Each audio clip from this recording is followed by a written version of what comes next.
بسم اللہ الرحمن الرحیم، السلام علیکم۔ میں سید عمران شفقت آپ کی خدمت میں حاضر ہوں۔ پاکستان کے کافی سارے باخبر لوگوں کا یہ خیال ہے کہ جنرل قمر جاوید باجوہ صاحب کو بھی احتیاط کرنی چاہیے۔ کیا احتیاط کرنی چاہیے؟ ان کو ذرا سوشلی جو کانٹیکٹ ہے اپنا وہ ذرا محدود رکھنا چاہیے، اور اپنی سیکیورٹی کے اوپر زیادہ توجہ دینی چاہیے، اور اپنے گرد زیادہ نظر رکھنی چاہیے۔ عید آ رہی ہے، اور عید کے اوپر جس طرح حسب روایت وہ اگلے مورچوں پہ جا کے جوانوں سے ملتے ہیں، اس سے بھی تھوڑا سا ان کو پریز کرنے کا ہی لوگ سوچ رہے ہیں کہ کرنا چاہیے۔ کیوں اس طرح سوچ رہے ہیں، اور کیا خدشات ہیں، اور کیا خبریں ہیں؟ یہ دشمن کی بدخواہی ہی ہو سکتی ہے، لیکن پھر بھی احتیاط کرنی بنتی ہے اور احتیاط ہونی چاہیے۔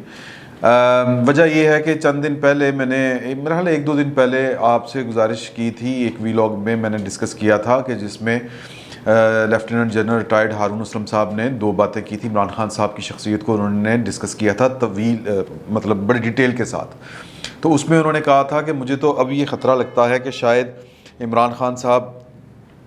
کی جان کو بھی خطرہ ہو سکتا ہے، کیونکہ ماضی میں ہمارے ایک سازش کے تحت وزیر اعظم جو ہیں لیاقت علی خان صاحب کو بھی شہید کیا گیا، اور جناب ذوالفقار علی بھٹو صاحب کو بھی شہید کیا گیا۔ تو عمران خان صاحب جو ہیں وہ ذرا اڑ جانے والی طبیعت ہے، ڈٹے رہنے والی طبیعت ہے، تو میں ڈرتے ڈرتے یہ بات کر رہا ہوں کہ ان کو بھی احتیاط کرنی چاہیے۔ جب میں نے یہ اس کے اوپر ویلاگ کیا، میرا تو مطمئن نظر کچھ اور تھا کہ اچھا بھٹو بھی شہید ہو گیا، ہمارے ہاں تو بھٹو قاتل تھا اور اس کو قانون کے مطابق سزا ہوئی، اگرچہ پاکستان کے جمہوریت پسند اس نیریٹو کو بالکل نہیں مانتے، اور آج تک انہوں نے بھٹو کو نہ قاتل، ان کا جرم کچھ اور تھا، سزا ان کو جو ملی وہ کسی اور جرم کی ملی تھی۔ تو لیکن پاکستان کی ایک جس کو کہتے ہیں وہ ٹاپ براس کا ایک فوجی افسر وہ تسلیم کر رہا ہے کہ جنرل ضیاء الحق صاحب نے ان کو جو سزائے موت سنوائی تھی وہ بیسیکلی ایک سازش تھی۔ تو میرا مطمئن نظر تو یہ تھا اس پر، لیکن بہت سے دوستوں نے اس حوالے سے جب یہ بات ہو گئی، میں نے ویلاگ کیا، تو میں اب یہ بات جو ہے یہ پاکستان کے سنجیدہ حلقوں میں یہ زیر بحث ہے، لیکن ابھی تک اس پر کوئی زبان نہیں کھول رہا تھا، اس خدشات موجود ہیں۔ تو مجھے یہ کہا گیا کہ یار کہ تم ذرا لائٹ سے سٹائل میں لائٹ سی بات کر دو، یہ ایک قومی ذمہ داری ہے، یہ پوری کرنی چاہیے۔ نجی زندگی میں، مطلب پروفیشنل لائف میں ہم جو کہتے ہیں آپس میں تو گفتگو کر رہے ہیں اس طرح کی باتوں کے اوپر، لیکن یہ آن ریکارڈ بھی آنی چاہیے بات۔ تو یہ جسارت جو میں کر رہا ہوں وہ اسی وجہ سے کر رہا ہوں، اس کے پیچھے کوئی بدنیتی شامل نہیں ہے، اور جو پوری نیک نیتی اور ایک قومی خدمت کے جذبے کے تحت میں یہ بات کر رہا ہوں۔ پاکستان کا دشمن بھارت جو ہے، اس کی دشمنی کوئی ڈھکی چھپی بات نہیں ہے۔ ان کا جو ایک میڈیا ہے، ان کے یعنی میڈیا کے کچھ جو پورشنز ہیں، انہوں نے ایک خبر پچھلے دنوں غالباً یہ 22 جون کی بات ہے، ایک خبر جو تھی اس کو انہوں نے بڑا چلا کے پیش کیا کہ جناب کی کوئی سازش ہو رہی ہے اور وہ پکڑی گئی ہے، اور بہت سے افسر پکڑے گئے ہیں جنرل باجوہ صاحب کے خلاف، تو وہ ناکام بنا دی گئی ہے۔ اچھا، ناکام بنا دی گئی ہے، اول تو میرا تو ذاتی یہ خیال ہے کہ اس طرح کی بات ہے کوئی نہیں، میرا یہ خیال ہے، میں ذاتی طور پہ یہ سمجھتا ہوں۔ لیکن جو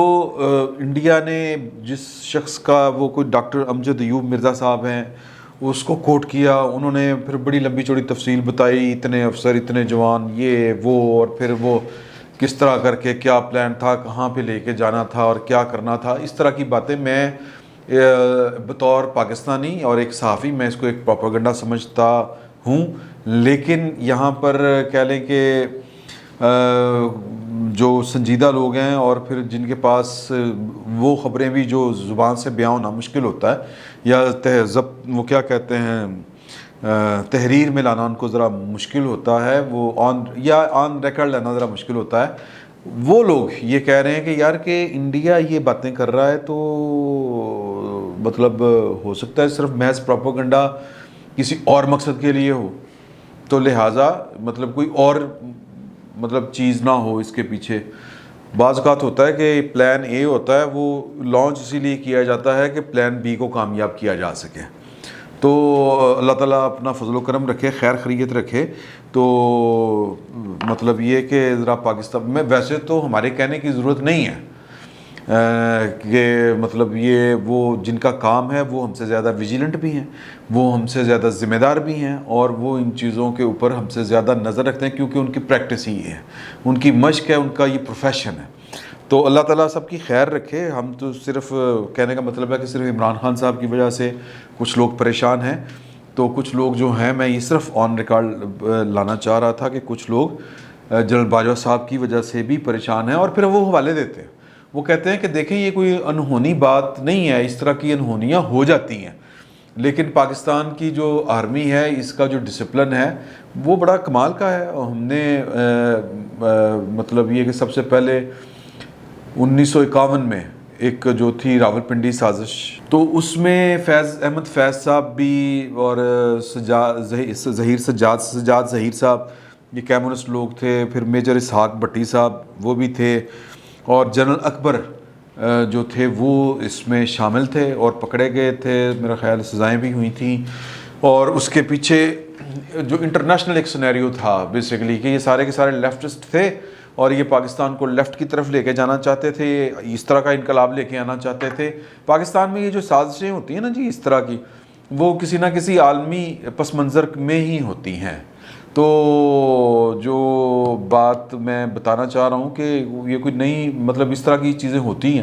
ہوئی ہیں ماضی میں، تو اس میں یہ ہوا تھا کہ یہ سارے کے سارے لوگ جو تھے، ان کو جو وجہ بتاتے ہیں، یا جو پھر جو سازش پکڑی گئی تھی 1951 والی راولپنڈی سازش کیس، اس میں وجہ یہ بتائی جاتی کہ 1948 میں پاکستان کی فوج کشمیر میں پیش قدمی کر رہی تھی، لیکن پاکستان کی حکومت نے ان کو روک دیا، اور ورنہ ان کا یہ خیال تھا کہ ہم کشمیر لے چکے تھے، تو یہ جنہوں نے ہمیں روکا تھا وہ پاکستان کے مخالف ہیں، اور یہ جو پاکستان کے اندر کوئی سسٹم اس وقت تک تو سمجھ ہی نہیں لگ رہی تھی کہ ہم نے کیا کرنا ہے، کس طرح چلنا ہے، کیا نظام بنانا ہے، دستور کیا ہوگا، یہ وہ واٹس ایور جو بھی چیزیں چل رہی تھی، ایک وہ اس طرح کا حالات کچھ اور طرح کے تھے کہ سیاسی طور پر ہم اتنے وہ جو تھے کہہ لیں کہ میچور نہیں تھے، حالانکہ پاکستان بنانے والے لوگ اس وقت زندہ تھے۔ بہرحال تو یہ وہ والی سازش پکڑی گئی۔ پھر 1900 غالباً بھٹو صاحب کے دور میں بھی ایک سازش پکڑی گئی، وہ بھی اٹک سازش کے نام سے مشہور ہوئی تھی، وہ بھی سے مراد یہ کہ ایک راولپنڈی سے ہوئی، ایک اٹک کے نام سے مشہور ہوئی۔ بھٹو صاحب کا تختہ الٹنا چاہتے تھے، وہ مڈل رینک کے آفیسر تھے، پاکستان آرمی سے تھے، جنرل ضیاء الحق اور کوئی اور بھی تھے، ایک جنرل صاحب ٹکا خان صاحب، انہوں نے اس کو انکوائر کیا تھا، اور پھر بڑی کڑی اور سخت سزائیں دی تھیں اس میں۔ اور پھر اس کے بعد جو تھا 1995 میں آپریشن خلیفہ اس نام سے ایک سازش تھی، اور پھر ایک مڈ نائٹ جے کال آپریشن بھی ہوا تھا، وہ بھی ایک سازش ہی تھی۔ بہرحال یہ جو تھی، اس میں میجر جنرل ظہیر الاسلام عباسی اور بریگیڈیئر مستنصر باللہ اور قاری سیف اللہ نام کے جو لوگ تھے، یہ شریک تھے، اور یہ پاکستان کے اندر اسلامی انقلاب برپا کرنا چاہتے تھے، خلافت لانا چاہ رہے تھے۔ تو وہ کس سے انسپائر تھے؟ چونکہ اس وقت جو عالمی منظرنامہ تھا، جس طرح راولپنڈی کیس میں عالمی منظرنامے کے اوپر جو لیفٹ والے ہیں کمیونسٹ وہ چھا رہے تھے، اور ہر جگہ پر پاکستان کے اندر بڑی بحث ہوتی تھی لیفٹ رائٹ کی، یہ وہ اس طرح کی چیزیں ہوتی تھیں۔ تو اسی طرح جو بینظیر بھٹو 1995 والا جو دور تھا، وہ اسلامائزیشن، جہاد اور اس طرح کی چیزیں تھیں، اور اس وقت کہا جا رہا تھا کہ بینظیر بھٹو جو ہے وہ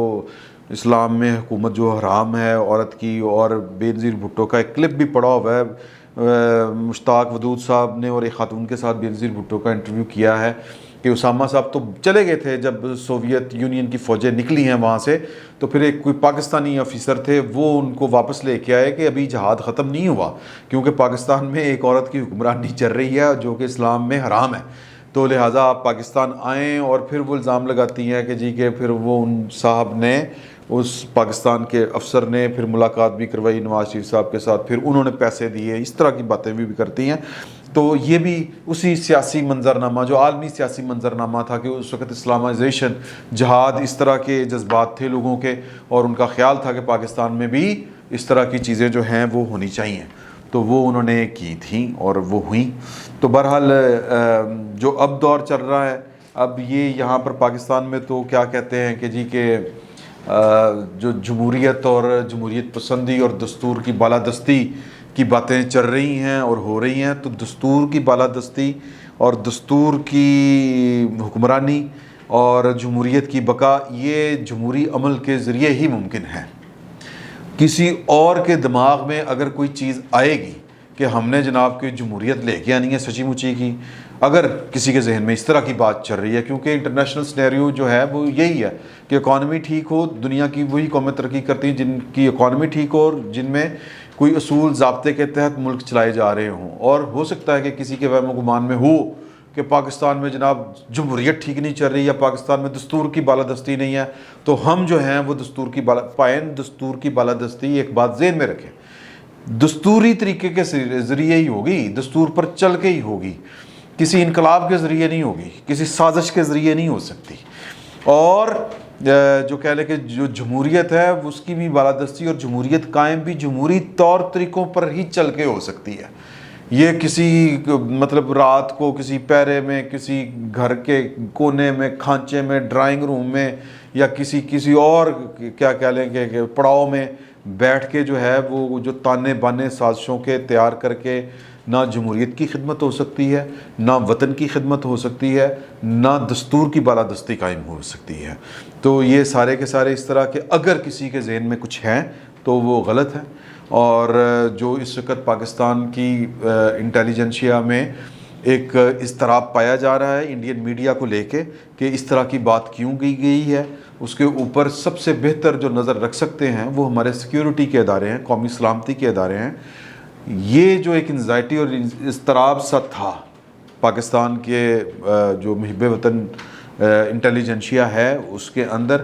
وہ میں نے آپ کی گوش گزار کیا ہے کہ اگر کسی کو لگتا ہے کہ عمران خان صاحب کی زندگی خطرے میں ہے تو بین اسی طرح کسی کو، بلکہ بہت سے لوگوں کو لگ رہا ہے کہ جنرل قمر جاوید باجوہ صاحب کو بھی تھوڑی سی احتیاط کی ضرورت ہے، اور سخت ڈسپلن کی ضرورت ہے، اور ڈسپلن قائم رکھنے کی ضرورت ہے، اور مکمل طور پر دستور کے تابع رہنے کی ضرورت ہے، اور جو دستور کے تابع نہ ہو اس کو دستوری